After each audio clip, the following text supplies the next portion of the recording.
Here's the truth.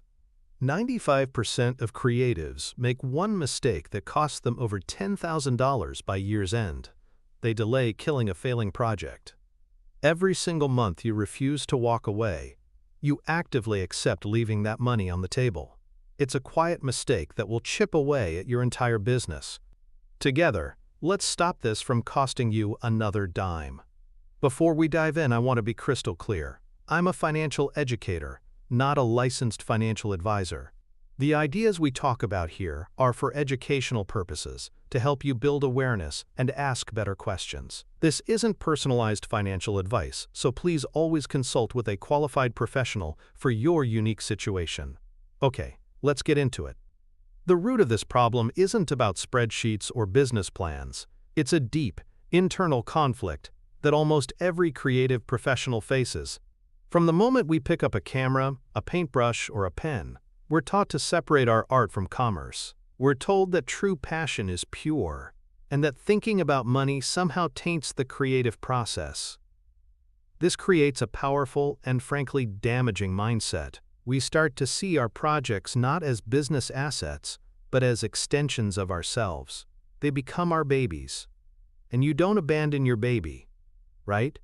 This emotional fusion is why we undervalue our time and our financial well-being. When a project starts to fail, we don't see draining bank accounts. We see a personal failure. We see the late nights, the emotional breakthroughs, the piece of our soul we poured into it. We think if I just put in a little more effort, a little more time, a little more money, I can save it. We're no longer making a business decision. We're trying to rescue a part of our own identity. It's an exhausting and expensive way to work. So how do we learn to honor our creative investment without letting it financially ruin us? What if the solution wasn't a modern business hack, but a timeless principle that has guided the wisest decision-makers for centuries? That principle is called opportunity cost. It sounds like a dry academic term, but I promise you, it's one of the most human, most creative concepts you can embrace.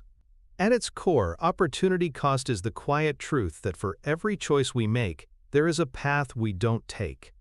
It's the value of the next best alternative you give up when you decide to do something. When you choose to spend Saturday editing a video, the opportunity cost might be the new client you could have met at a networking event. When you invest $1,000 to salvage a failing web design, the opportunity cost is the powerful new software that could have streamlined your entire workflow for the next year. This isn't about regret, it's about clarity. For creative professionals, our most scarce and precious resources aren't just dollars in a bank account. They are our time, our focus, and our creative energy. These are finite. You only have so many hours in a day to pour into your craft, and you only have so much mental bandwidth for deep, innovative thinking. Every single moment you spend defending a project that isn't working, you are actively choosing to invest that energy into the project that could.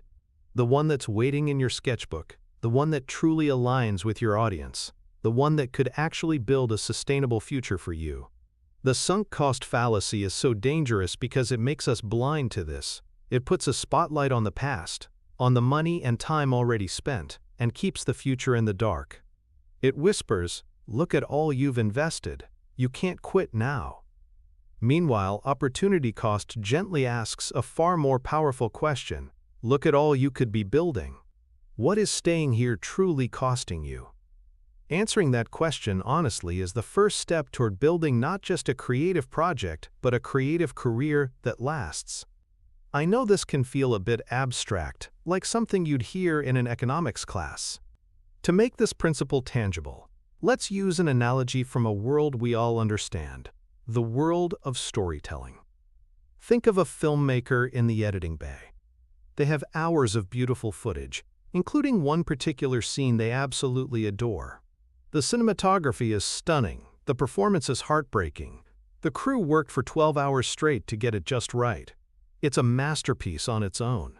But when placed inside the full film, it grinds the story to a halt.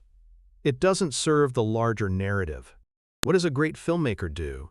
They cut the scene. This is the creative equivalent of honoring opportunity cost over sunk cost. The time, money, and emotional energy spent shooting that scene are the sunk costs. They are gone, and they were part of the process. But the great creator knows that the health of the entire film, the opportunity to tell a powerful, cohesive story, is more valuable than any single part. We call this killing your darlings, and it's celebrated as a mark of professional maturity. We instinctively understand that subtraction is often the most powerful form of creation. We are all editors of our own work. We cut paragraphs, delete designs, and scrap recordings in service of a better final product. We do it all the time. So if we have mastered this discipline in our craft, what is it that makes it so difficult to apply the very same principle to the business that fuels our creativity? The friction comes from a story we tell ourselves about who we are.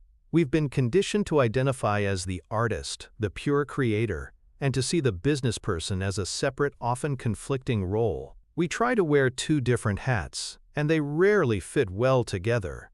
But this is a false dichotomy. The mindset shift we need is to stop seeing these as two separate identities and instead integrate them into one, the creative professional. A creative professional understands that the business isn't a cage for their art, it's the garden in which it grows. A healthy garden needs tending. It needs pruning. It needs strategic decisions about where to plant and what to weed out. When you see yourself as the steward of this entire ecosystem, the decision to end a project is no longer an emotional failure. It becomes a strategic act of cultivation. You aren't killing your darling.